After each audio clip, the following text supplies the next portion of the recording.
BRS MLC కవిత ఫ్రస్ట్రేషన్లో ఉన్నారన్నారు SAT chairman Shiva Sena Reddy.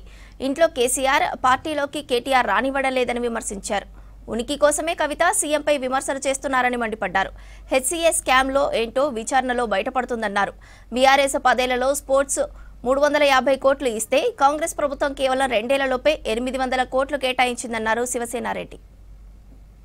అంత బహిరంగంగా సమీక్ష జరిపిన తర్వాత కూడా మీరు ఆల్రెడీ లోపల మాట్లాడుకున్నారు, మీరు బయటికి చెప్తలేరు, మీరు మాట్లాడుకున్నారు, తెలంగాణకు ద్రోహం చేస్తున్నారు అని మాట్లాడితే అసలు తెలంగాణ గురించి మాట్లాడే నైతిక హక్కు ఈరోజు టీఆర్ఎస్ పార్టీకి ఉందా?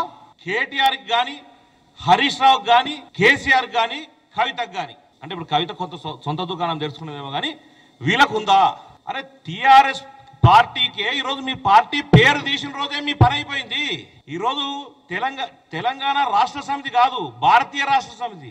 అసలు నీకు తెలంగాణ గురించి మాట్లాడడానికి హక్కే లేదు. పోనీ అట్లా భారతీయ రాష్ట్ర సమితి పెట్టుకున్నందుకు భారతదేశం గురించి ఏమైనా మాట్లాడుతున్నాం అంటే గది లేదు.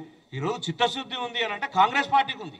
మీ లెక్క లోపల ఇంట్లో కూర్చొని ఏ రోజు కూడా లోపల ముచ్చట్లు పెట్టుకొని నీకు సంబంధించి నువ్వు పంచుకో, నాకు సంబంధించి నేను పంచుకునే విధంగా ఎప్పుడు కాంగ్రెస్ నాయకులు చేయలే. ఇంకా కవిత గురించి ఎవరు చర్చించాలి? రేవంత్ రెడ్డి గురించి మాట్లాడితేనే నా ముఖం చూపిస్తారనే పరిస్థితిలో కవిత ఉంది. ఇంట్లో పరిస్థితి బాగాలేదు, వాళ్ళ ఆయన రాణిస్తలేడు ఇంట్లోకి, ఆమెను పార్టీలకు వాళ్ళన్న రాణిస్తలేడు. ఈరోజే ఉన్న పోస్టును కూడా వీకేసి మళ్ళీ ఇంకొకరికి ఇచ్చినట్టున్నారు. అంటే ఆమెకి ఏం అర్థమవుతలేదు. ఫస్ట్ పాయింట్, ఇప్పుడు నేను వెలుగులకు రావాలి, ఏం చేయాలన్నా అంటే ఫస్ట్ ఆమె ఏం చేయాలి? రేవంత్ రెడ్డిని తిడితేనే పేపర్లో రాసేటట్టున్నారు. ఆమె పార్లమెంట్లో ఉన్నప్పుడు ఏ ఒక్క రోజైనా కానీ ఆమె ఈ తెలంగాణకు సంబంధించిన ఒక ప్రాజెక్టుకు సంబంధించిన ఒక ప్రాజెక్టు జాతీయ హోదా చేయాలి, ఒక్క రోజున మాట్లాడిందా ఏ రోజున కవిత?